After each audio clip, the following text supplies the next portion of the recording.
Letters 176 through 200. 176. Wealth or poverty depends upon the absence or presence of desires, respectively. He who has no desires is rich. He who does not desire anything is a sovereign. 177. Character is the foundation upon which rises the spiritual edifice. As long as one is a slave of the senses, talk of spirituality is a mockery. A magnet would attract shining iron, but not rust. Similarly, the sound will attract a pure mind, which is free from passion's dross. But when the mind is steeped in the mud of passion and desire, it is like iron that is covered with rust and mud. The first essential step to a spiritual life is character. One may deceive one's friends, relatives, and even oneself, but the power within is not deceived. It is the duty of a devotee to keep constant watch over his mind and never let it loose. As a mother looks after her child, so does a true devotee watch his mind. Brave is he who has control over his mind and senses, for the inward progress is in proportion to this control. It is the repetition that brings the mind in, and the sound current that draws it up.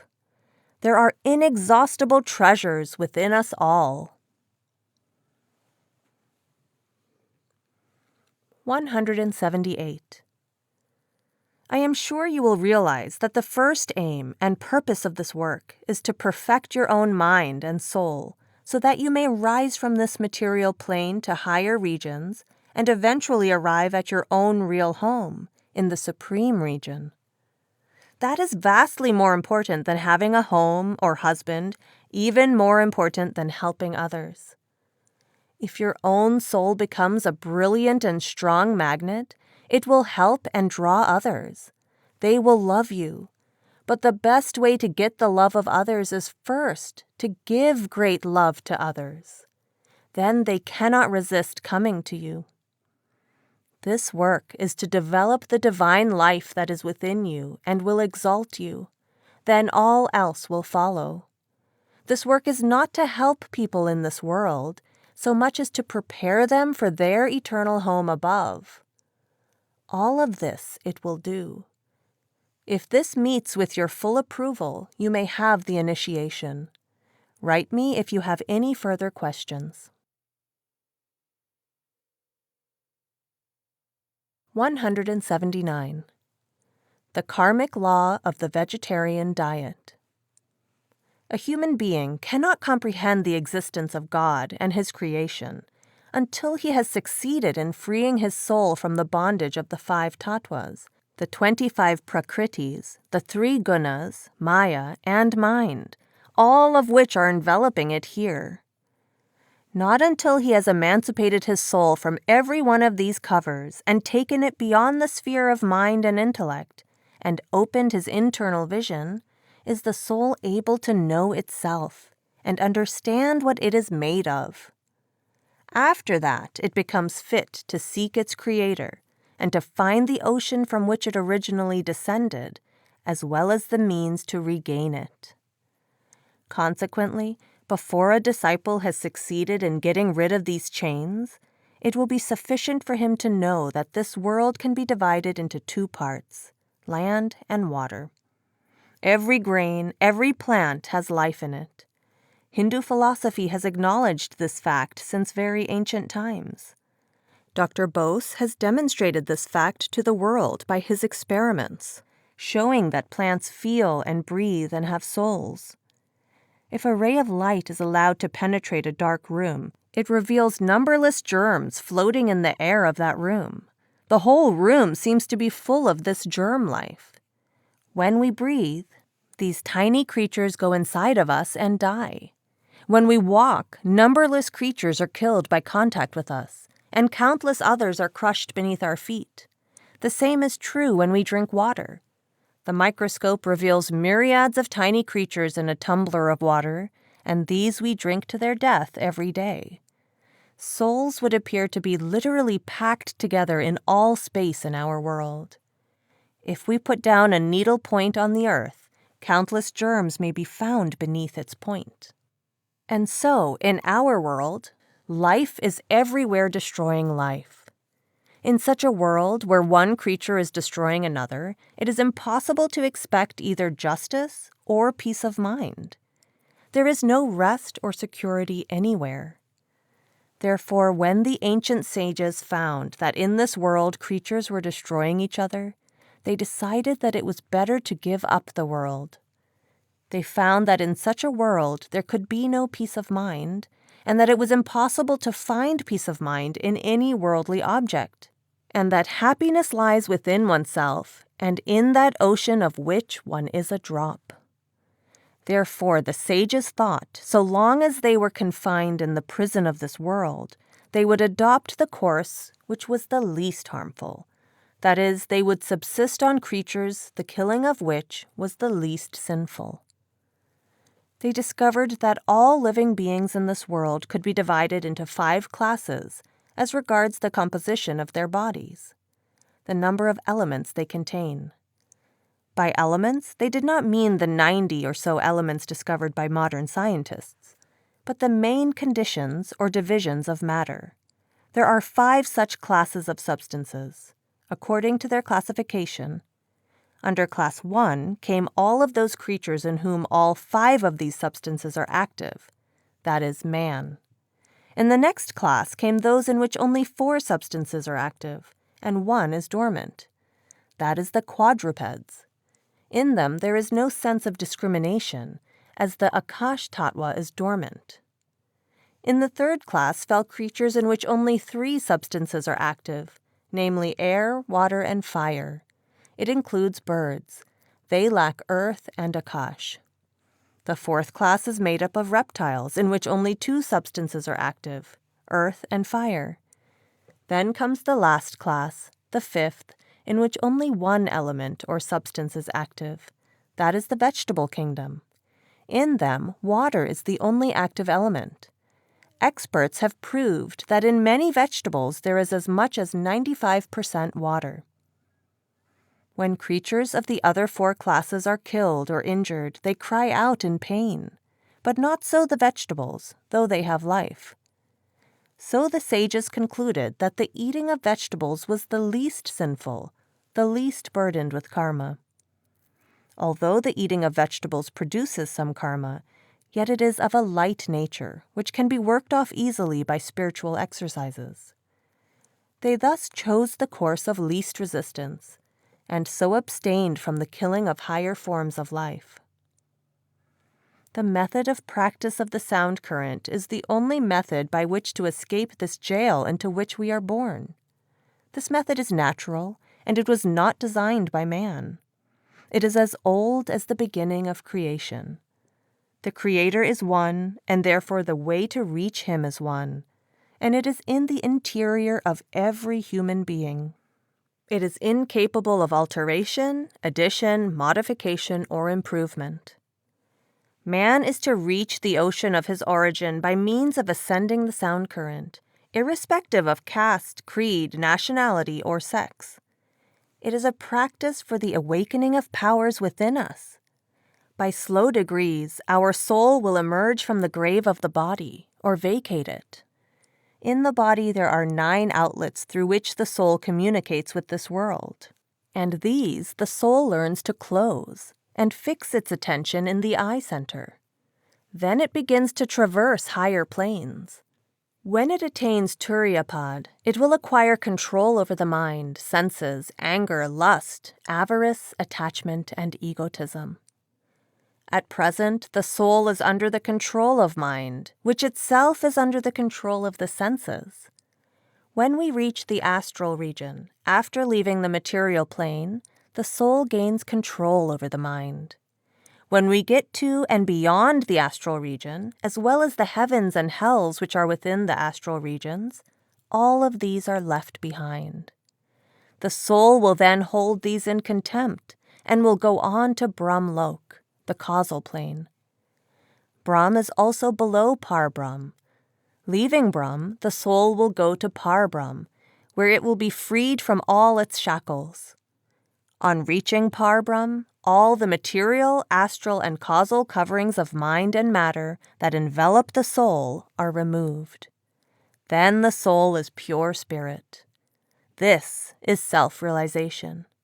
Here there is no form, no cover, no shape, no youth nor old age, only the soul, shining in its pure radiance, a drop of existence, knowledge, and bliss, capable of comprehending the great ocean, its creator. Now the drop tries to reach and mingle with its ocean. The Master is not a body only. He is the power which guides and helps us at every stage and in every region during our inward spiritual journey. When we are in the physical body, he instructs us through his physical form, and as we proceed further, he assumes the form of each region, all the way up to Sachkhand. 180. Meeting a master in this life is something unique, for after meeting a master, there is no coming back in the cycle of life and death. To meet a master in this life is to enter on the way to life eternal. Really fortunate are they who have come across a master, have been connected by him with the sound current, and are practicing the sound current. To be devout, religious, and good-minded is one thing. Meeting a master is something else. There is no comparison between these two. The two belong to different species. Religious, devoted, and good-minded folk will get their reward, but will come back to this world to get it. If in any future life they get a chance to meet a master, they too will reach their eternal home. In India also, there are pure-minded persons who have not had the opportunity to meet a master. 181. When the mind is free from little worries and can be put to bhajan smoothly, such opportunities should be utilized for bhajan to the maximum advantage. But no matter in what circumstances one finds himself and what new problems one is facing, a devotee should not miss his bhajan. He may give only 15 minutes or even 5 minutes to it daily, but he should be on it without a break. The moment he hears the current at this end, his presence is recorded at the other end, Sachkhand. By pressing the button of an electric bell, no matter how long the line, the bell at the other end of the line rings and indicates the press of the button. As a mother is eager to see her child grow up and come into its own, so the master is eager to see his initiates make their progress towards the eye focus and rise up on the sound current, and gain access to higher regions while in this life, so that what they had taken on faith becomes a fact to them. Men are born, bred, and have their being in this world, and through their senses keep in touch with this world, and thereby their experience remains confined to this world. In the mother's womb and after birth, man grows on the coarse matter of this world, and he becomes coarse to function in this coarse world. Like to like is the rule. If he were to shake off this coarse matter, or in other words, if he could withdraw his attention and separate it from the coarse matter, he would become fine and would be able to function in fine worlds, mind worlds. And by shaking off mind, he would be able to function in spiritual worlds. Because he does not attempt to become fine, he does not get experience of fine worlds, and naturally, of what he has no experience, he is doubtful. But for those who have made themselves fine, the fine worlds are as real as the coarse world is to the coarse. Spirituality is real when one has experience of it, and unreal so long as he has not experienced it. Man has the capacity to experience it because man is a combination of spirit, mind, and matter. First spirit, second mind, third matter. 182. Attaching attention to anything is prayer to that thing. And prayer is good, for in prayer mind contracts, and if done regularly with interest and for long periods, mind comes in concentration, and by concentration mind becomes pure. The purity of mind expresses itself first in clear thinking, then in inspiration and in intuition. Saints attach the attention to the sound current because by experience they have found that the sound current is the source of all else. It is the power at the back of all other powers, and from which all else has been derived. 183. Just as there are angels, there are ghosts. They are residents of the astral plane, exactly as different nations with different characteristics reside on this earth. Like man, animals, and so forth, they are also a form of creation, which are, however, devoid of coarse matter, and therefore function in the astral plane. People who are very much given over to sexual and other low desires, and have not been able to satisfy their cravings, usually incarnate as ghosts. As disembodied forms, they attach themselves to weak folk having low desires. They do not go near strong-minded persons and dare not look at persons doing bhajan.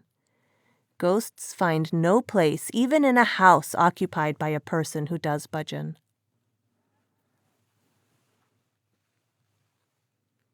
184. Helping others is not bad, but to help others when one is not sure of his own ground is risky. Keeping guard over other people's houses when our own house is left unguarded is not wisdom. Anybody who uses his spiritual powers for the betterment of this world does so at the expense of his powers. The spiritual power decreases, and he loses his chance to attain higher spiritual powers. Conservation of spiritual powers is essential for further progress. Name-Omitted's performances may be genuine, but where do they lead to?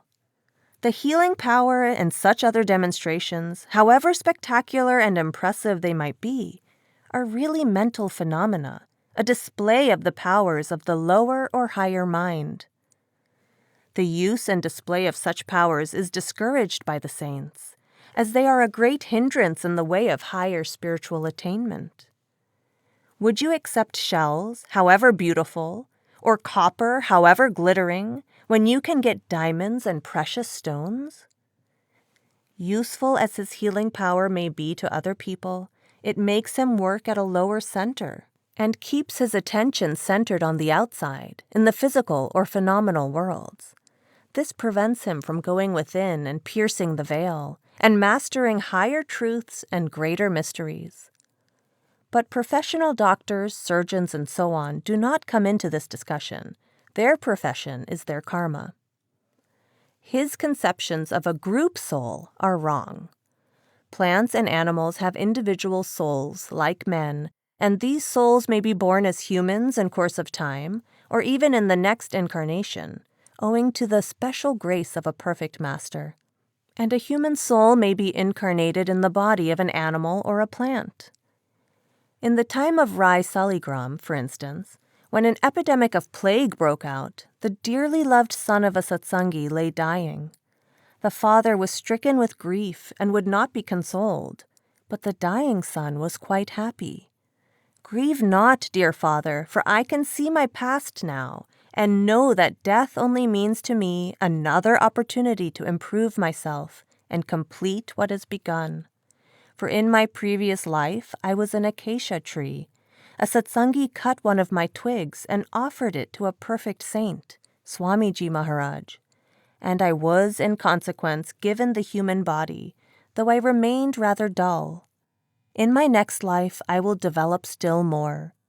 There is therefore no reason for you to weep or feel grieved." Similarly, men have been known to incarnate in lower bodies. There are no bits of souls. Yes, the mind and soul may go out in dream state and contact other planes. This material plane on which we function is of the lowest order, and in comparison to this, the astral and causal planes are much superior. one requires the assistance of some conveyance, such as car, train, or plane, to carry this material frame from one place to another. But no such contrivance is required for functioning on the astral or causal planes. There, you have only to think of a place, and you are there. The delights of the spiritual planes above the causal are infinitely greater than what one is familiar with on the lower planes. Anybody having experience of the higher planes could not possibly desire to reincarnate on this material plane. Saints are here in obedience to the command of Satpurush, to carry out his will to liberate the souls and bring them back to Sachkhand. A Param Sant soul, like Guru Nanak and Swamiji, comes direct from Anami and Sachkhand. But before he leaves his physical frame, he imparts spiritual powers to his successor, who also becomes a saint. 185. Any act that brings the attention towards the focus of attention, the third eye, and helps in making contact with the current and ascending on it, is a good act. Any act that breaks the contact with the current or brings it down from the eye focus to the lower centers, or throws it out and keeps it away, is a bad act. The fall of the attention, therefore, no matter by what deed, is a crime. A violent act will naturally keep the attention tied down to lower centers, and the man would be behaving like a beast, for manhood lies in the functioning of attention from the eye center. A violent act, therefore, automatically registers itself in keeping the attention at centers below the eyes. An ordinary person cannot perceive this change, but anybody who has access, even to the third eye, will experience the effect. What to say of violent acts, even of ordinary acts, and will be able to distinguish what is good and what is bad for him. 186. I wish that you would go in and make conscious progress inside. If the way is long and slippery, faith in the Master and the practice of the sound current makes the footing firm, and perseverance and courage bring us nearer the road terminus. You are right in praying for help inside, as the Master within is always ready to help, and does help, provided we ask for help in sincerity and earnestness.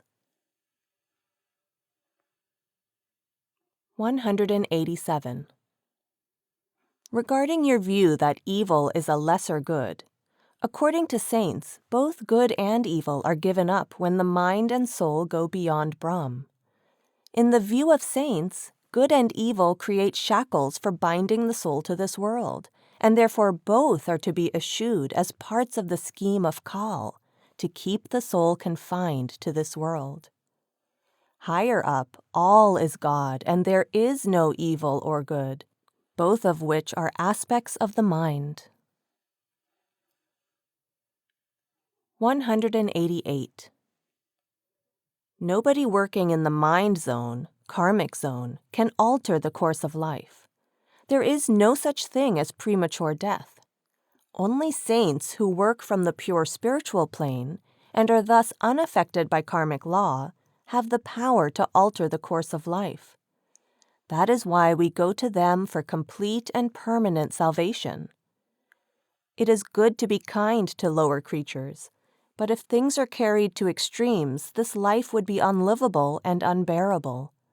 Sant Mat enjoins the observance of the laws of sanitation, but above all lays all the emphasis it can on the practice of the sound current, which is the only means of getting out of the sphere of karma. 189. When a man falls ill, he consults a doctor according to his means and follows his advice. When the circumstances in which he finds himself are out of his or the doctor's control, he leaves himself to nature. More or less, the same applies to animals in the hands of animal lovers. The animal lover has done his best when he has placed the animal in the hands of a vet. When the vet says that the disease is incurable and the presence of the animal is dangerous to other animals, the animal lover is helpless, and so is the vet. The karmic law is operative throughout and gives the final blow. The karma slowly and surely pushes the animal lover and the vet from the sphere of reason to the sphere of sentiment and inaction. The theory of non-destruction of life under all circumstances is untenable in practice. If a farmer is to live, he must grow food by carrying on agricultural operations. In this, he cannot help destroying insects and animals that destroy his crops. All hygienic operations, personal or public, are based on the destruction of life. The struggle for existence on the physical plane demands positive action. Sant Mat enjoins kindness to animals and forbids killing, so long as the non-killing does not make life impracticable. Over and above everything else, Sant Mat recommends the giving up of the physical plane for good by following the sound current, which is par excellence, the cure of all ills and leads to life everlasting. You are right when you say that to concentrate on an attribute or abstract quality, such as love, is a little too intangible. Let your friend seek the substance of which love is the attribute. The attribute does not exist without the substance. The substance lies behind the attribute. The sound current is the substance, and love is its attribute. This current is present in all of us. When the current is grasped, the attribute, love, comes with it. Your sorrow over your inability to come here is also bhajan. Never mind the distance. When the desire to come here is there in you, you are here with me. Satguru is always present with you in Shabad form. He sees, he knows, and responds. 190. I congratulate you on your achievements. Your efforts are bearing fruit. You are right when you say, my concentration needs to be collected together very much more than I am doing now. The greater the concentration, the deeper the penetration into finer planes. The scenes you have witnessed are good enough, but see that you do not get entangled in them. A traveler who has a long journey ahead sticks to the road. The spiritual journey is a long way, so keep on the move and go ahead. As to the casting out of evil spirits, a large majority of such cases are cases of hysteria. Here and there is a genuine case, and it is rather a rule that when persons afflicted by evil spirits come to a place of worship or to holy and pious persons, the evil spirits leave the afflicted and go away. Many such cases happen here with both men and women. When they come here, the evil spirits say that they have been captured or imprisoned, and, where shall we go now and how? Have mercy on us, we will not come again. There is not much in casting out devils. Evil spirits have low desires, the unsatiated evil tendencies of the mind of a past life. They do not like to come near good minds, just as evildoers shun the society of good people. The devils haunt and work from low astral planes and run away when they are confronted by a good and pure mind. To use spiritual power or the power of Nam in casting out devils is, as you say, using a steamroller to crush a leaf. The Spirit of Christ does not wander about on the material plane. He had had enough of it. Even if it were granted for the sake of argument that the Spirit of Christ works on the material plane, the problem of coming in contact with him still remains. To come in contact with him, a master is needed. The way that Christ went to the kingdom of his Father in heaven has been given to, name omitted, and it is for him now to go that way and meet Christ. Even if he were to meet Christ on the material plane, would he ask him to give him power to cast out devils and heal the sick? Or would he ask him to take him to the Father? Surely, if he were wise, he would ask the latter. And what would Christ say? His answer would be, here is the sound current or the Holy Ghost within you. Fix your attention on it and follow it.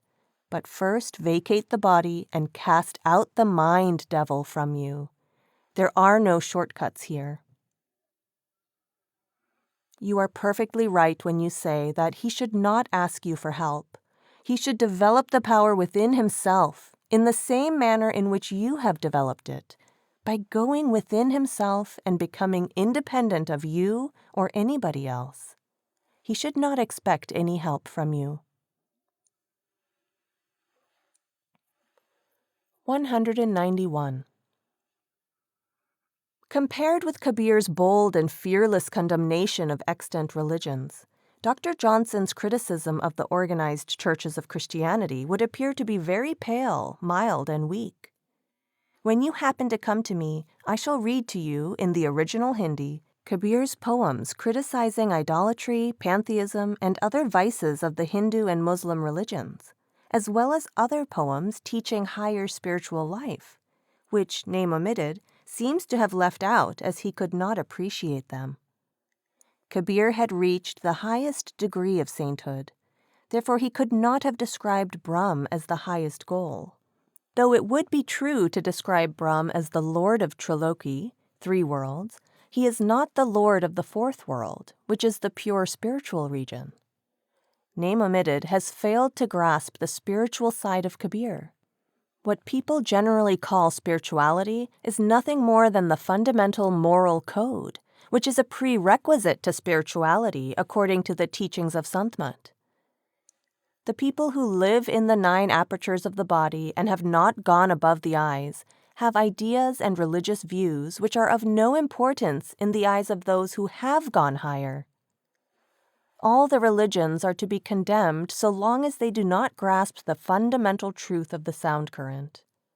And when they have grasped this truth, they cease to be mere religions.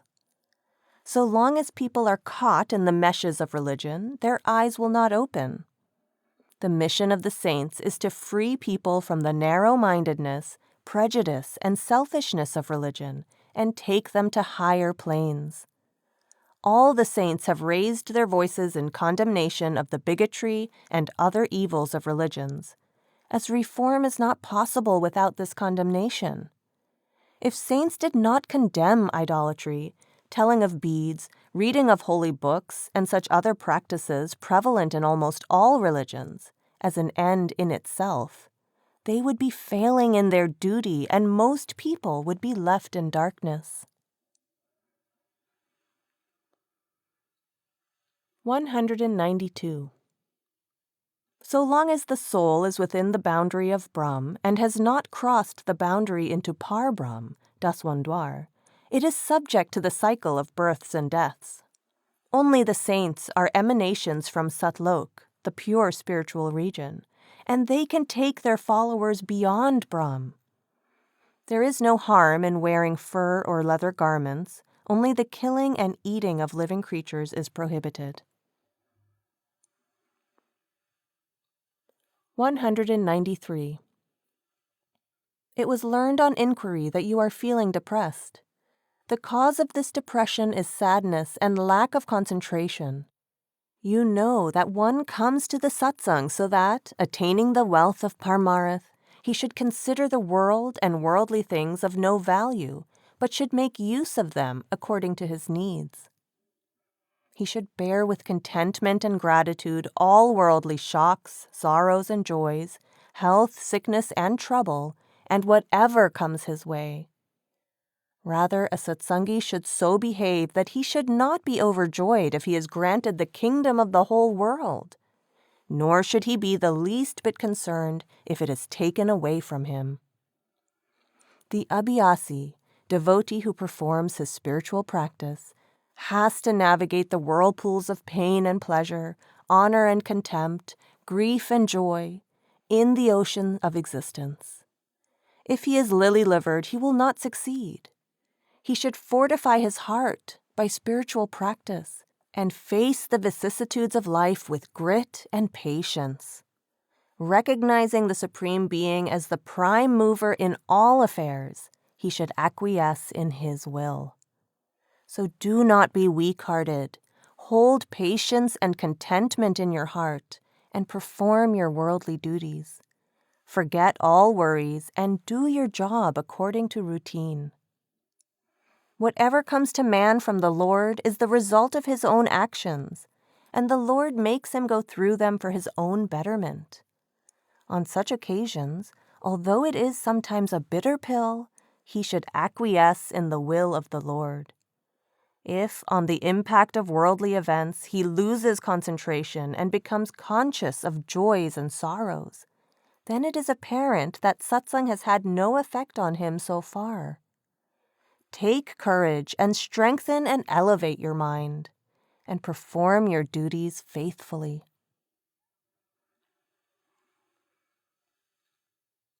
194.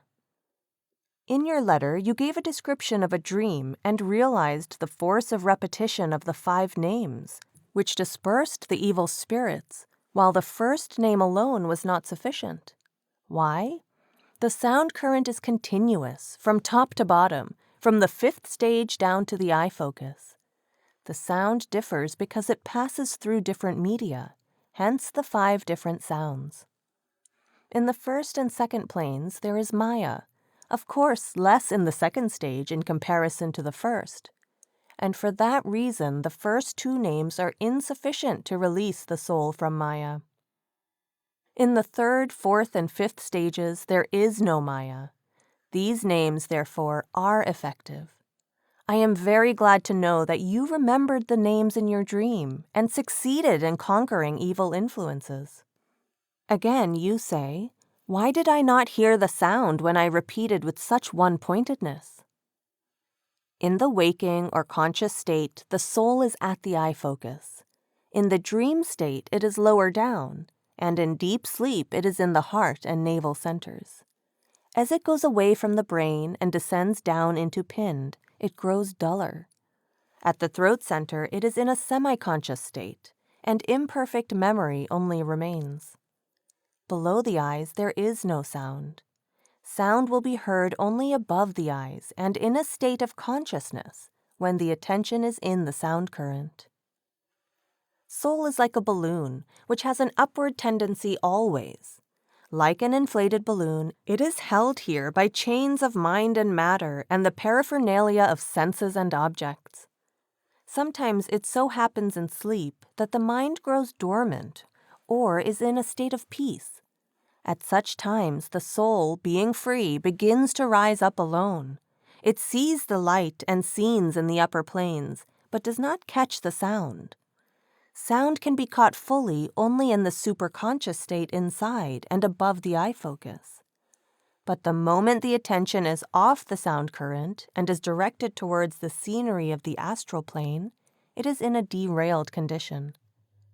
Thoughts of the external world keep the attention out, and thoughts of the internal world keep it in. You are right when you say, "How helpless I am," and "It is impossible to travel on the path without the guidance of a master." When you will rise to the inner planes, you will see how powerful the master is, what powers are under his control, and how he helps the devotee. You ask, sound is a reality, all else is Maya? That is right. Sound is the only reality. Sound is knowledge, sound is truth. In the first 2 stages, pure or real sound is not there. There is Maya mixed in it, in a very subtle form. From the 3rd stage, the real sound current commences. You will understand the value of this path as you go within and rise. It is acquired by effort, by love and faith. It cannot be had by asking nor by paying dollars. Its price is selfless, pure love. It is within you. It is for you. It will come to you when you are fit to receive it. Make yourself fit for the reception. As long as you are outward, the thing looks dry. To go inward is rather difficult. But once in, the subject becomes tasteful and it will be easy. Through concentration, go inward once and the battle is won. I am glad that you have increased your time to 1 hour, but I must say that 1 hour is not sufficient. In 3 hours the mind is subdued, provided this time is given with love and devotion and not as a duty. To begin with, mind brings all kinds of thoughts and is running wild. If the devotee is patient and does not give up the effort, but continues increasing his time slowly and ultimately begins to take interest in this work, soon, such is the state of the devotee that if by chance he misses a day, he then remains in a repenting mood over the loss. Before sitting, see that there is nothing that will need your attention during this hour, or whatever length of time you intend sitting. So this 1 hour is a holiday from other business, and this other business will be looked into only after this hour. Make your time carefree for this interval. There should be no anxiety, no anger, and no hatred. Then sit in the exercises and repeat the names with the attention fixed in the eye focus. And when feeling tired, then begin to listen to the sound, as if it is coming from a distance. Do not go after it. When you go after it and leave the focus, then the attention gets scattered and the sound is lost. Try to catch the fine sounds and not the coarse one. We are to go in farther and farther. Coarse sound is of the outside, but fine sounds are within. The sound you have referred to is not the real bell sound. There is a mixture of 10 sounds here, and of these, the bell and the conch are the 2 sounds that lead up. The conch sound is caught after the bell sound. When you will catch the real bell sound, you will feel that it is audible at 12 miles or more, although it is within you, and the man standing next to you does not hear it. You will be hearing that all 24 hours of the day.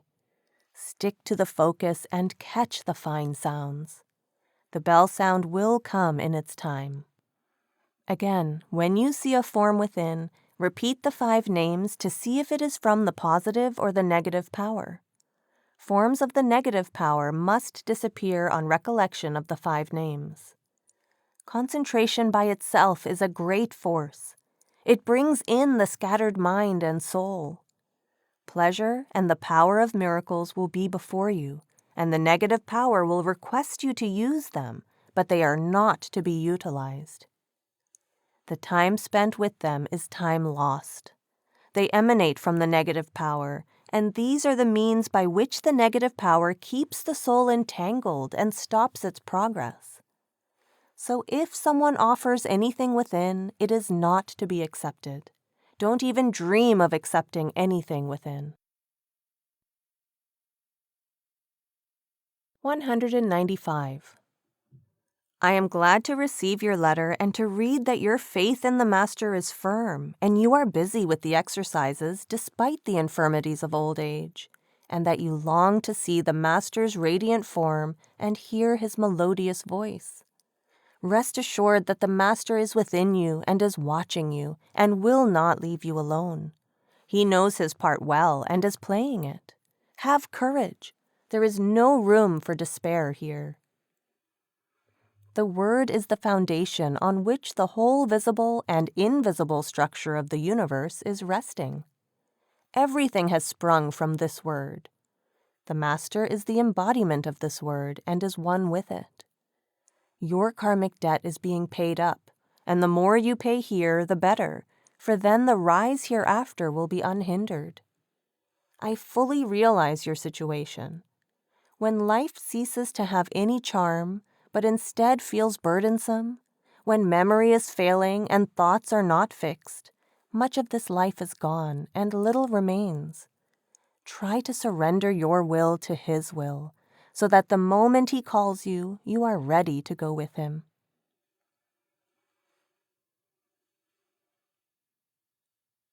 196. I am glad to read that you can smile at it all now as childish nonsense. It was a shock to your attachment. Beauty lies in working without attachment. I do not mean calculated or reasoned detachment, but detachment which becomes a part of life. This is possible only when the mind is under control and saturated with the sweet music within. The Californians are still beginners. They have not yet realized what satsang really means. In this line of work, they are like ignorant children. By and by, they will learn. As satsangis, you should look at their souls and not at their minds. The evil is in the mind and is curable. I wish that you remain in correspondence with the Californians and meet them when convenient. They will be benefited by corresponding with you. Your clear, unbiased minds will tell upon them. Your loving and affectionate letters will induce love and affection in them, and their hearts will melt. Sant Mat is not a platform for debate. It is the glory of love. They will come round, and I think they will respond to love with love. Saints look at the devotee's soul and not at his mind or body, and that is the reason why saints are never disappointed. Attachment to the body ends in pain because the body is changeable and perishable. Mental attachments fare no better either. Man is endowed with the power of detaching himself from body and mind. Hence, it is incumbent upon him to develop this power and be free from the ills of body and mind. The easiest way to do this is to associate himself with something which is beyond the body and mind, and that is the sound current. The greater the association with the current, the greater the detachment from the body and the mind.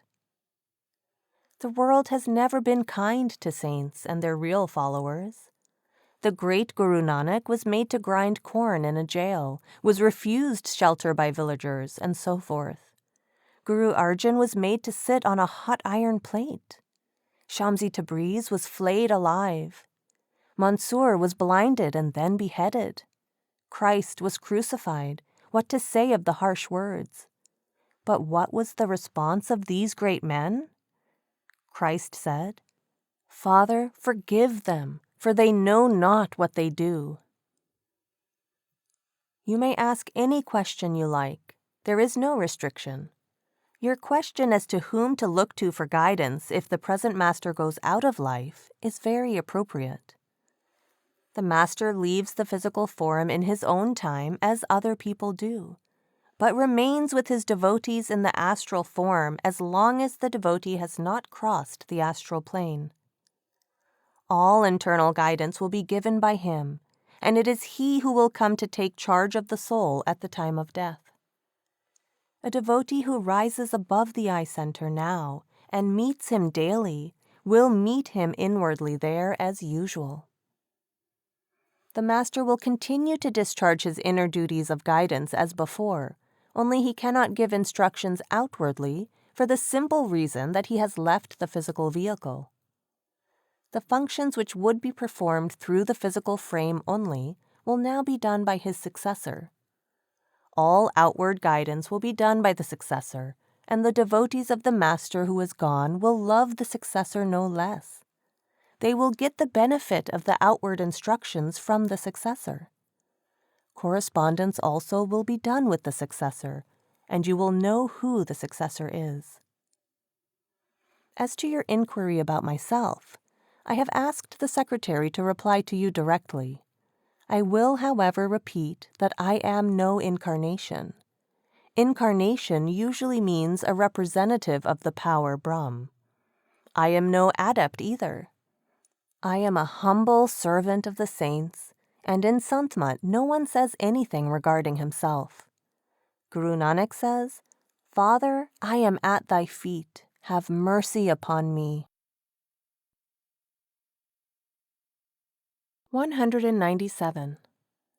The master in his astral form is always with you inside, and if you go in, you can see him personally and even talk to him.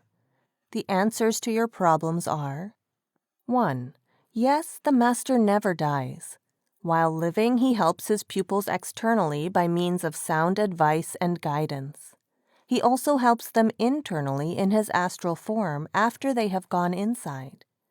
When he leaves the physical frame, then his external work is carried on by a successor appointed by him, but he always helps his pupils internally in the astral form. 2. When the pupil dies, the inner master has to decide as to whether he is again to be sent to the physical world or to be stationed in some intermediate region from where he can rise upwards. This depends on the pupil's tendencies and desires. If there is desire in the mind of the pupil for any worldly pleasure or worldly attachment, he has to be sent back to this world.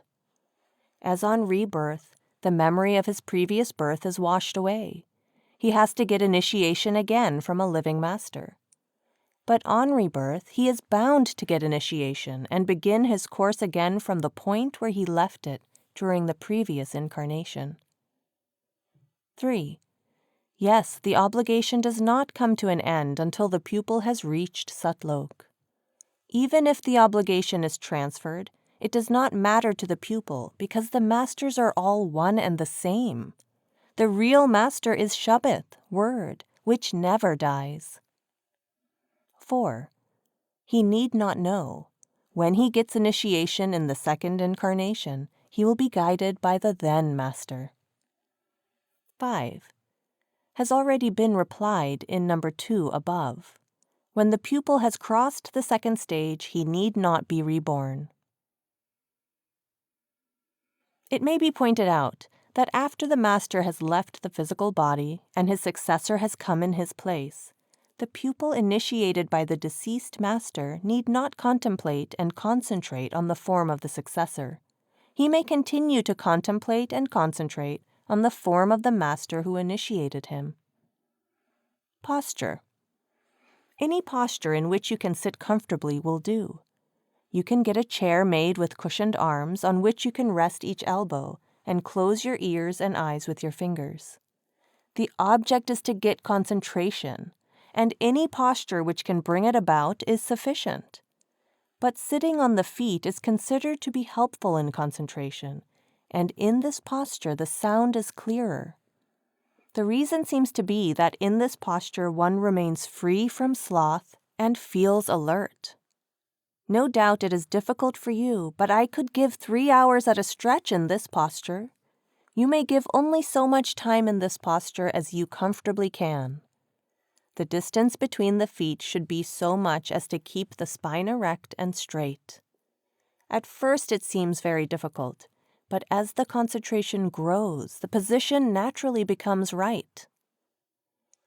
No particular posture is prescribed by the masters, excepting the one on the feet, but any other posture can be taken according to one's taste and convenience. Frequent change of posture hinders concentration.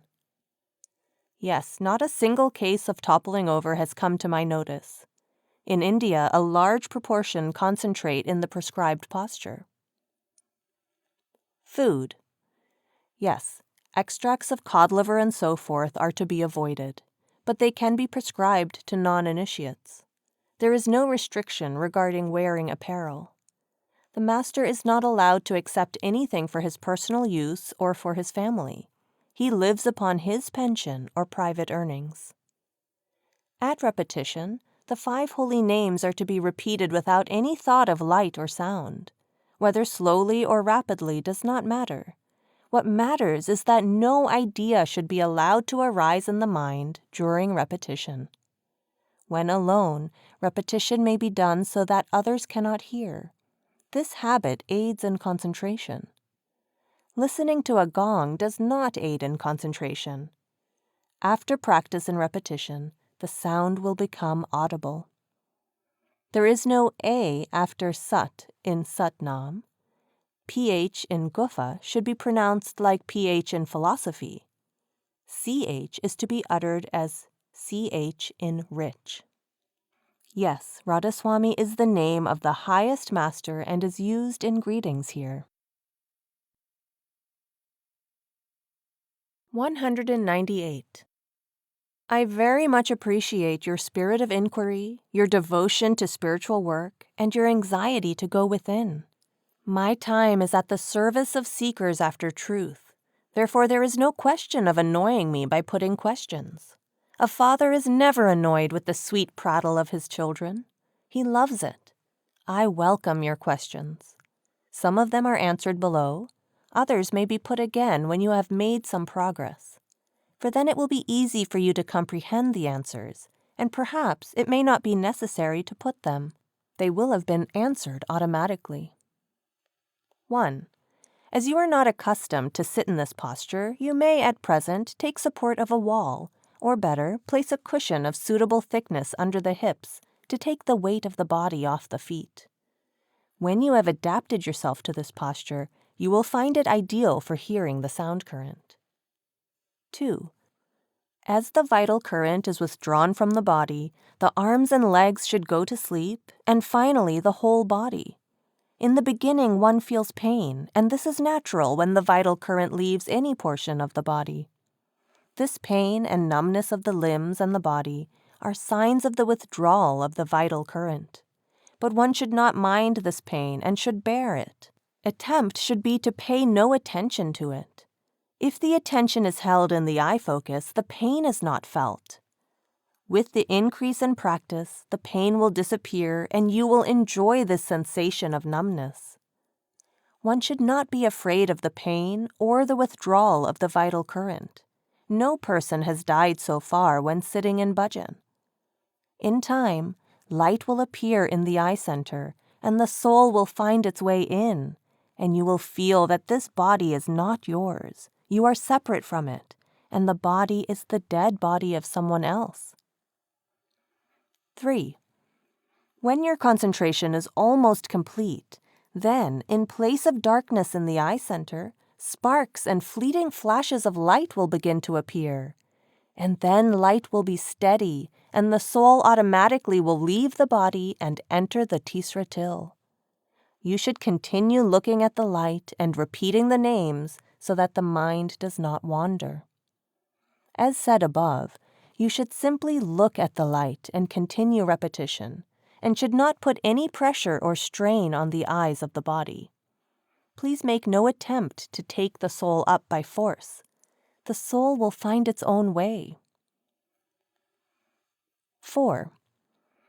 You may not think of the optic nerves and the eye center, and there is no need to rest in an imaginary position. When the soul is coming in concentration, it will find its own way. If the mind is engaged in imaginary tracing of nerves and locating the eye center, or in other ways, the repetition will be interfered with. The mind's movements are to be restricted, and it should not be allowed to go loose. The mind wishes to run away, and if you give it the latitude to do this or that, then it has won. The point is to keep it engaged in repetition with a view to eliminate other thoughts. 5. The real form of the master will be met when the attention has entered the eye center and penetrated the starry sky, the sun, and the moon in succession. This form will always remain with the disciple and answer all his inquiries. Before this point is reached, the form of the master contemplated from a photograph, or his physical form, is the reflection of one's own mind. Just as when one fixes his gaze at any electric bulb for half a minute or so, and then closes his eyes, he sees the bulb inside. But it disappears when the mind wavers. The same applies to the imagined form of the master. 6. Keeping your attention in between the two eyebrows, the center of thinking, continue repeating the names, and when the vital current from the part of the body below the eyes has reached this point, the soul will find its way inwards of its own accord.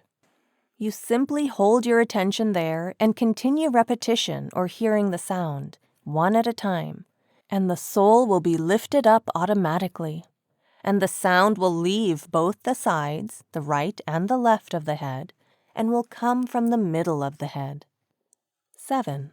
The body is alive on account of the presence of the soul current in it. The soul is a drop and the Shabad is the ocean. The soul is sustained in the body by Shabad, and the body in its turn by the soul. But so long as the soul is not lifted up to the higher stages, it remains associated with the mind in the lower stages. In the process of concentration, both the mind and the soul, they are closely associated, are lifted. At the second stage of the spiritual journey, the individual mind will have become purified to such an extent that it will no longer be individual, but will have acquired the characteristics of the universal mind. It has no place in the third stage. From there, the soul alone goes up. The soul is the positive power, and the mind the negative. The A at the end of Shabbat is silent. It is pronounced as Shabbat. 8. In man, in his ordinary state, the soul is hopelessly and helplessly entangled in a most complicated snare. There are chains of lust, anger, greed, attachment, and pride. There are the 3 states of tranquility, activity, and sloth of the mind. There are the 25 conditions, like weeping, smiling, and so forth, to which he is subject. There are the 3 bodies, the physical, the astral, and the causal, which serve as cages. And there are the 3 minds, or the 3 aspects of one mind, working one in each body or cage. The object of bhajan is to free the soul from this snare. The current of the holy Shabbat alone, which is not part of this snare, but which has an independent existence, though penetrating the snare, and is yet separate from it, and keeps the soul fertile and green, is the one and only one power which cuts the chains and frees the soul from this snare. When one is connected with this Shabbat current by a master, and one hears this Shabbat in the manner explained to him, and brings his attention nearer and nearer to the Shabbat current, he is cutting the bonds, the soul is becoming free, and finally merges in the Shabbat ocean of which it is a drop. There are 2 currents of the soul, Surat, which knows and hears, and Nirat, which sees. The Nirat goes ahead of the Surat in the spiritual journey, just as a person on a journey first looks at the path ahead and then follows it. Panditji has complicated this subject in his attempt to clarify it. You may ignore it. When you will go within, the whole thing will be clear to you. This spiritual uplift consists of 3 steps. A. By repetition, bringing into concentration in the third eye the scattered attention and the vital current from the part of the body below the eyes. B. Holding the attention in the third eye by making contact with the astral form of the master. And C. Lifting the soul up by attaching it to the bell sound. This work is just the opposite of what we have been doing before. The soul was disconnected from the Shabbat. It had forgotten it altogether and had associated itself with the mind, and was running wild in the downward and outward direction. Now this course is to be reversed. We are to do the about turn. Old habits are given up slowly, and new habits are not formed quickly either. Consequently, the spiritual uplift is a slow affair. And slow and steady wins the race applies here most appropriately. So with firm faith and steady work, approach it with a calm and cool mind, and avoid hurry. Please take good care of your health. 9. It is good to repeat the 5 names together in preference to one at a time. Please understand the object of the repetition. Everybody is engaged in doing repetition, contemplation of his work. A lecturer thinks of his lecture course, a farmer of his fields and cattle, and a businessman of his business, and so on. And on whatever one is contemplating, its picture is before the mind's eye. At the time of death, the same scenes appear before us which we have been fixing in our mind during our lifetime. These very scenes or thoughts, as they are connected with this world, bring us back to this world after death and are the cause of our rebirth. Saints say people have been doing this sort of repetition, as stated above, from birth after birth, and have remained confined to this world. If they take to repeating names of the lords of the stages on the spiritual journey which lies within them, then their attention will be withdrawn from this world. The power of the mind and the senses will decrease. The soul will become powerful. Light will appear, and there will be a new kind of sweetness which the mind has never tasted before. Finally, the soul will discard this world of sensation, catch the Shabbat, and will be lifted up. Therefore, there is no simpler way for concentrating the scattered attention than the repetition of the names. Of course, the yogis tried pranayam and other methods, but without success. They do not take us very far on the spiritual journey and cannot be practiced by family people. Repetition of names is for concentration only. At the time of repetition, the Shabbat is not to be heard, one thing at a time. The course of repetition is a long one. The starry sky, the sun, and the moon regions are to be crossed by repetition only. And contact with the astral form of the Master is to be made by this very process. And this is the end of it. Repetition would not take us any further. During this course, give 3/4 of the time, but not less than 2 hours, to repetition, and only 1/4 to hearing the Shabbat. During this repetition course, Shabbat is heard just to keep contact with it.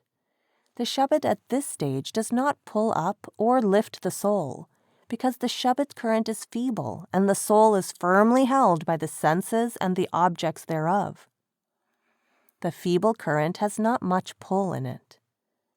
When the soul will have contacted the astral form of the Master, it has loosened the bonds and has come nearer to the Shabbat, where the current is now powerful and has the power to lift up the soul. The spiritual journey will start from there. Shabbat is the road, Satguru is the guide, and soul is the traveler. There is no danger of any kind. The soul will travel stage by stage, and from the description of the lights and the sounds of the spiritual stages, will know the progress made. Important hints have been given here, more when some progress has been made. So in the preliminary stage, repetition should receive full attention. People are apt to ignore it and pay more attention to hearing the Shabbat. In the preliminary stage, repetition comes first and Shabbat next. When repeating names, no imagination is to be used in associating sounds and lights with each name. If the mind goes after making lights and sounds, it has gone loose. Keep the mind engaged in repeating the names in the eye center. No option is to be given to the mind. 10. When we come out into this world from the mother's womb, we bring our fate with us. This fate, whether we are to be rich or poor, tall or short, healthy or diseased, black, yellow, or white, high or low, and so on, is the result or fruit of our past life actions. We reap as we had sown. We get what we have earned. Therefore, we should work and play our full part with diligence and effort in the struggle of life, and without worrying, be contented with our lot and bear it cheerfully. And if there is any power that cuts the bad karma, it is the Shabbat. When, therefore, one gets a taste of Shabbat and enjoys Shabbat, innumerable bad karmas are destroyed. The object of devotion to and love for the Master and Shabbat is to cut the very root of karma, so that the soul disengages itself from the bonds of karma and becomes free to merge in Shabbat. 11, 12, 13. These questions will be solved automatically when you have gone within and made contact with the astral form of the Master, and have thereby cast off the physical frame and acquired the astral form. Or these questions may be asked again when contact with the astral form of the Master has been made. There is no fixed time as to how long it takes the average departing soul to leave the body completely. 14.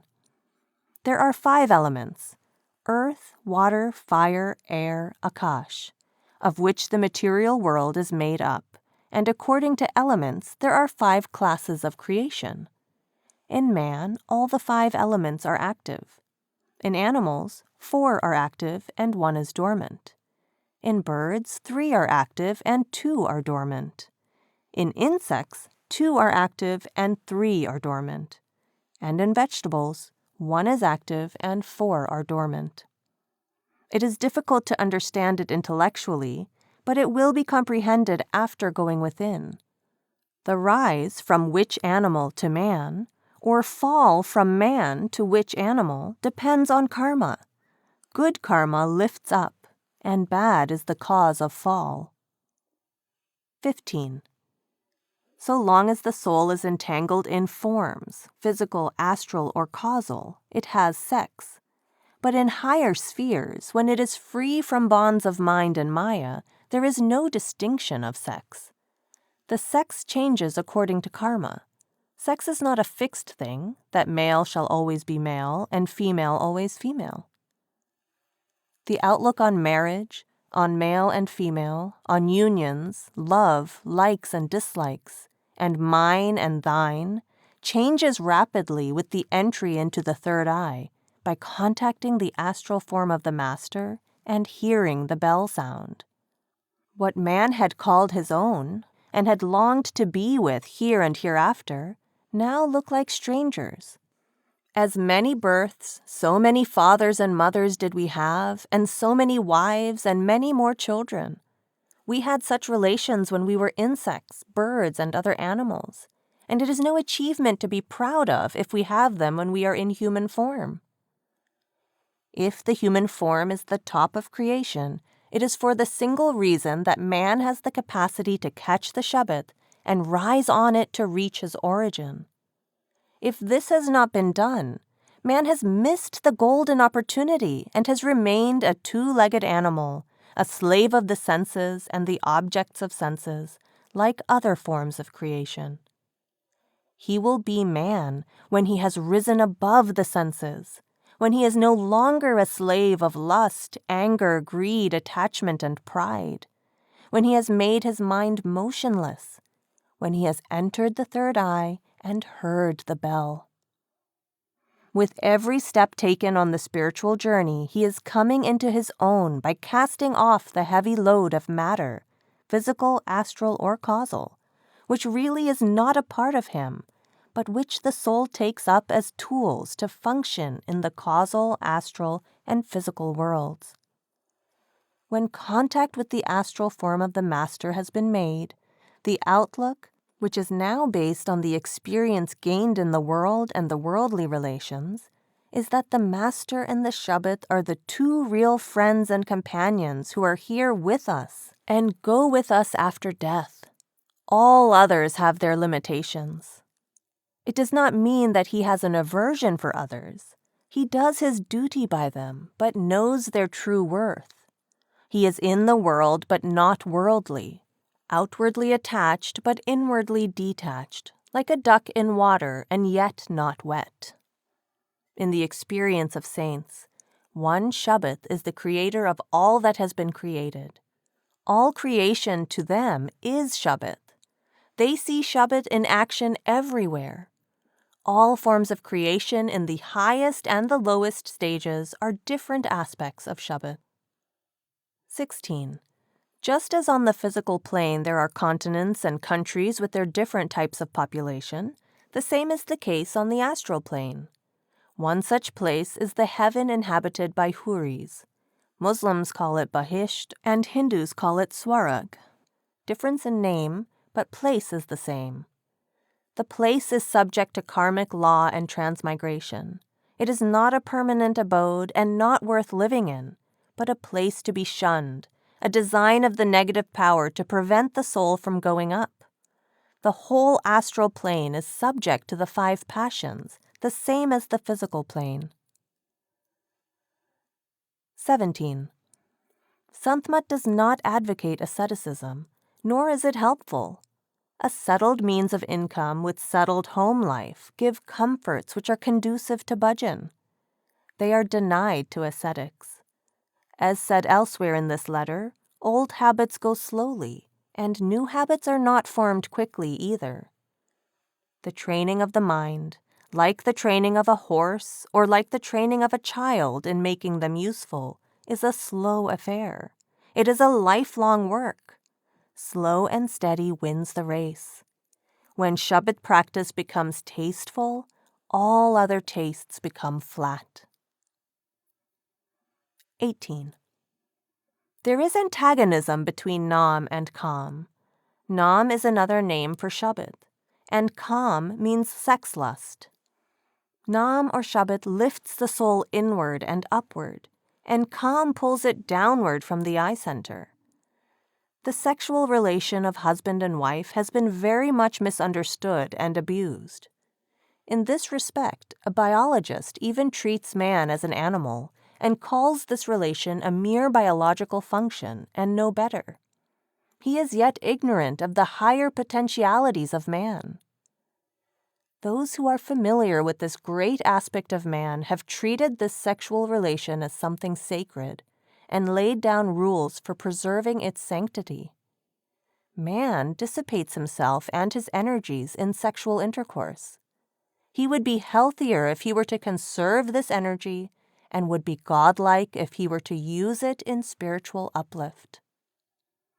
With the longing to go within and the hearing of the sound current becoming tasteful, the indulgence or play in sex decreases and ultimately becomes hateful and is automatically given up like other bad habits such as anger, greed, and so forth. I want you to do bhajan and make progress in it. This will please me most. This is the present which the Master will always accept. Jesus Christ initiated people by connecting them with the Holy Ghost, the Word, the Shabbat.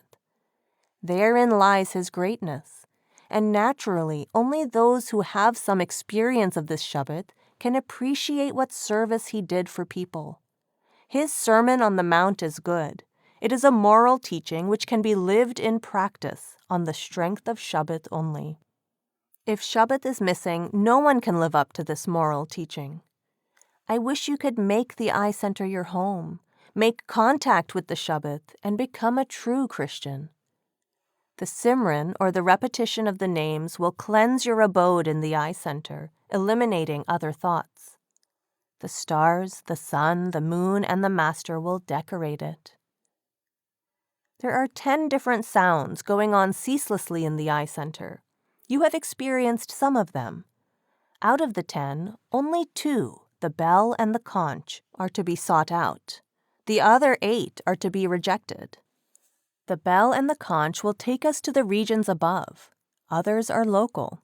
But so long as the bell has not been grasped, any other sound that is audible is good enough and one should stick to it.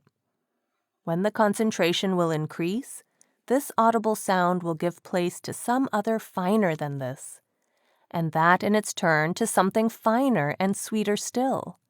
Ultimately, the real bell will be audible. The success depends upon the concentration. The nearer your attention to the eye center, the louder and clearer will the sounds become, and that which is hidden and indistinct from a distance will be clear when you are near it.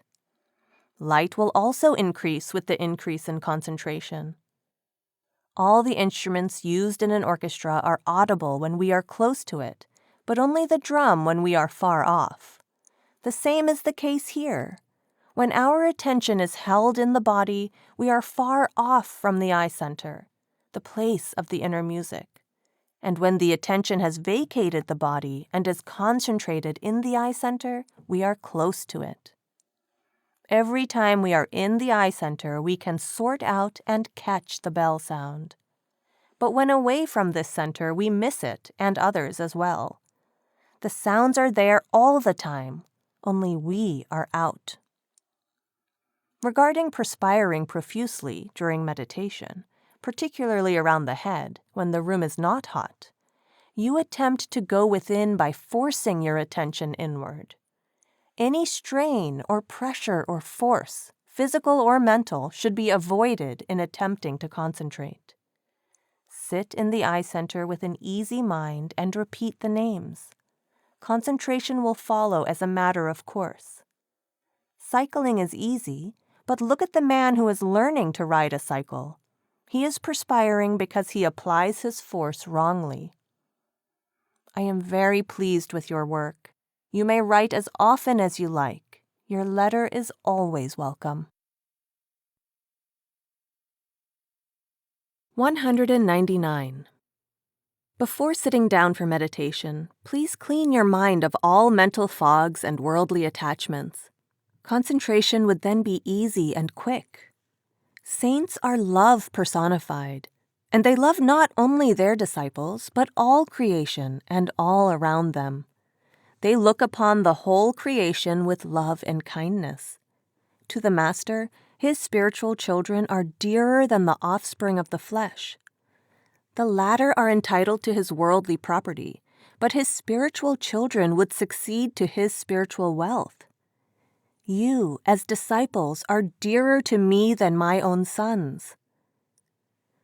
It is not an easy job to reach the eye center. It requires years of patience and persevering labor. You are welcome to ask as many questions as you like to clean the mind of all doubts. Please do repeat any question, the answer to which is not clear to you. The radiant form of the Master may seem to be far away, like the evening star of Wagner's opera, but still it is within you. It is not far away. There is a veil between you and it will be torn by your love and labor. Your 2 poems were read out and explained to me. Both are very pathetic and true. If the world were to follow Christ or Sant Mat, there would be no war and strife. 200. Some of the questions in that letter are answered herein. Others, as was said in my previous letter, should be left over till you have gone within. With his physical form, the Master comes in contact with people, gives the Creator's message that they have gone astray, that the path, Nam, lies within them, and that if they choose to go back to him, they will get all the assistance right here in this world as well as on the inner journey. He removes their doubts, answers their queries, himself does what he preaches, and by his word and action creates confidence in people and attracts them to himself. Those who accept him, he initiates personally, or through some other chosen person. That is, connects them with Nam, and his radiant form takes his seat in the eye center of the disciple, and gives necessary, as he thinks proper, spiritual guidance, which of course the disciple is not aware of till he has entered the eye center and made contact with his radiant form. The physical form, therefore, is meant to explain the teaching of Sant Mat, clear the doubts and difficulties of people, and encourage the disciple in meditation. As all people are held away from the eye center and play on the sense plane because they are attached to forms, which are themselves playing on the sense plane, therefore it is natural that if people were to contemplate on and attach themselves to a form which does not play on the sense plane, but plays on the spiritual plane, beyond the matter and the mind planes, they will be pulled up from the sense plane into the eye center. It pulls up, while other forms pull down. Contemplation on the physical form of the Master, therefore, is a very great help in concentration and will take the soul upward to the radiant form. But it is not easy to hold on to this form in contemplation. The mind, being dirty, runs again and again to dirt-laden forms and does not stick to it. To hold on to it in contemplation depends on the purity of the mind, or in other words, on the love of the disciple for the Master. There are cases of pure souls which have gone in due to concentration at the very time of initiation, but such cases are rare. Therefore, the usual method of repetition of names is recommended for purifying the mind and bringing concentration. If this is done with love and has been intellectually grasped as correct, it brings in concentration, and one can feel daily how far the attention has been withdrawn from the body. By repetition, one can cross the stars, the sun, and the moon regions, and make contact with the radiant form of the Master. This is as far as repetition will take the attention. The course of repetition ends here. Dhyan is to make the attention stay there. This form, being so beautiful, attracts the attention, and this attraction, when fully developed, gives the attention the power to stay there. So long as dhyan is incomplete, the soul goes that far with the help of repetition, but comes back. When one has merged his petty self in it and lost his I-ness, then the radiant form talks as we talk here outside, and replies to enquiries and guides him to the higher regions. The sweet bell sound exercises its magnetic influence, and the soul commences the spiritual journey, the Master giving the necessary help and guidance, and step by step taking him to the Creator in such Khand. All this depends primarily on the disciple's love and effort. It can neither be purchased nor had for the asking. One has to detach himself from his possessions, his relations, his own body and mind, and doing all his worldly duties, be detached in attachment, be in the world and yet not worldly. If one succeeds in establishing himself in the radiant form during his lifetime, he should consider himself lucky. He sits at the top of the physical world. There is nothing in this world with which this state can be compared. It stands by itself. It gives a unique type of peace. No limit can be placed as to how the Master awakens souls with his astral form. Sometimes a person is in one country and the Master is in another, and the two have not met before. Even then, the astral form of the Master has gone to him, come in contact with him, awakened him, and talked to him. But full explanation and secret of the path is given only when they meet. The person, on meeting, realizes that he came in contact with this form at such and such a place. It is the business and duty of every disciple to make his mind motionless and reach the eye center. The duty of the Master is to help and guide on the path. To control the mind and senses and open the 10th door depends on the disciple's efforts. If there is any difficult work in the world, it is the fight with the mind. Because the soul is positive and the mind is negative, therefore the teachings and satsangs of the Master are to encourage the soul and make it stand against the mind, fight it, and win the battle. When the mind has gone in, it tastes sweetness such as it has never before tasted in worldly objects. Then it becomes obedient and faithful. So long as it has not tasted that sweetness, there is no greater enemy. The primary factor in this success is the effort of the disciple. Sometimes it so happens that the mind loses faith even in the Master and puts forth strange arguments in support of its case. This is the result of past bad karma. Even rishis and yogis have been deceived by this cunning mind. The Master teaches and the disciple learns. The progress of the disciple depends upon how fast he learns his lessons. The efforts of the disciple and the grace of the Master go hand in hand. Effort is rewarded with grace, and grace brings more effort.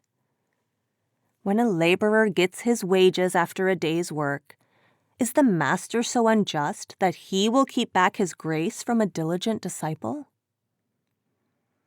The Master's physical presence helps the disciple to attain concentration, if the disciple takes advantage of his presence. The inner Master gives all the grace and help that the disciple is capable of receiving, no matter where he may be. The Master is within him. The photo is for recognizing the Master when any form appears, in time, inside. Contemplation of the photo will bring in concentration, but the photo only will come inside. It will not speak, nor will it give any guidance. It is lifeless. a reflection of one's own mind. A large part of the world contemplates on the pictures of Christ and Krishna and other religious leaders. The pictures appear inside but remain silent and do not lead. Contemplation of a photo is a very poor type of practice. Contemplation of a photo is not sufficient. No good will result from contemplation of photos and pictures beyond concentration, and that too only if done for long periods.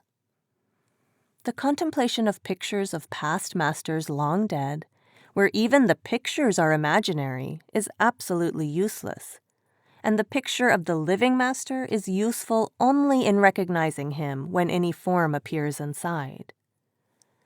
Therefore, for concentration, repetition is the normal method, and photo is helpful only in recognizing him. The same principle applies to moving and talking pictures. There are no substitutes for the living master. So long as one has not come face to face and talked to a master, no contemplation is possible in the real sense of the term.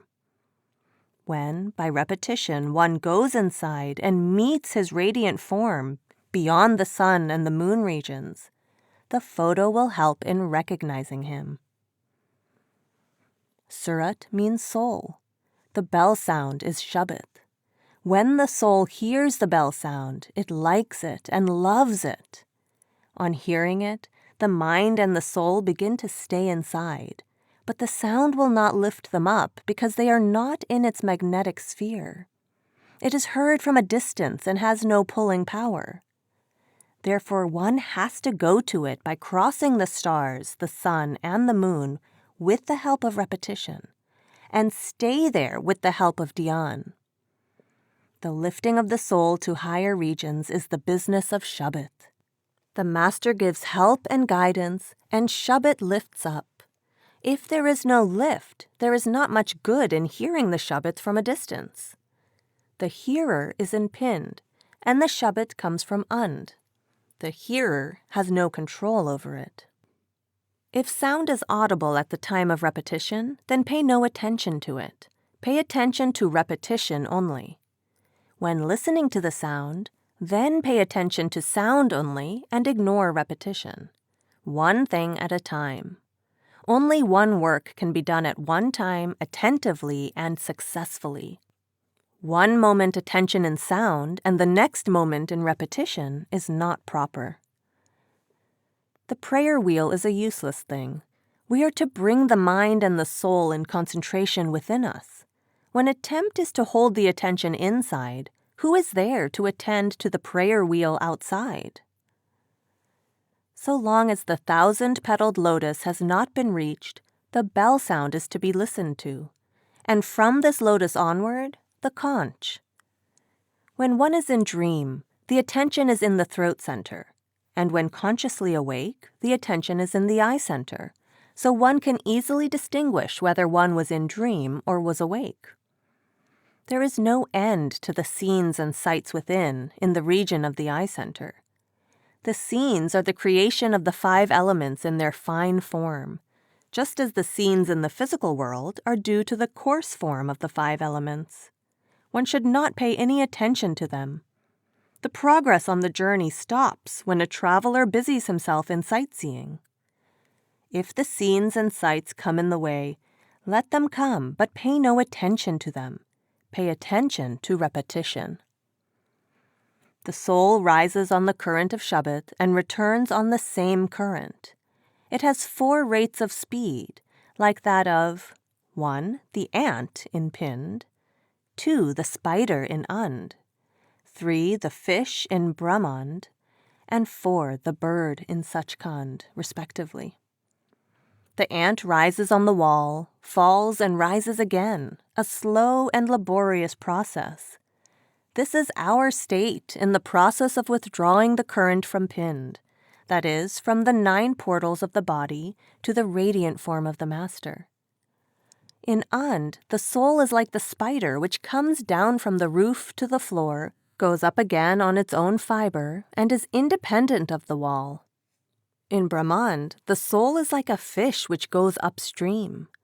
And in Sachkhand, the soul is like a bird that comes from the top of a mountain straight to the earth below and rises up from the earth to the top without any hindrance. This last state is of saints, who go like a bird from the physical plane to Sachkhand and come back from Sachkhand to the physical plane, unobstructed by mind and matter. It is not necessary for every soul to go through the whole cycle of transmigration. For fuller understanding, one should cross the second region. Kabir did not descend lower than human life. He had to take up human form to teach humanity. This is the case with other Param Sants also. Every sage calls the Lord of the region to which he has attained during his lifetime as his spiritual father, and the region as heaven. But these things one should see for himself, rather than try to grasp them intellectually. Your view that a soldier's career is inconsistent with Sant Mat is not sound.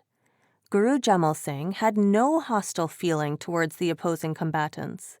In the evening, he would go among them, and they respected him as a sage.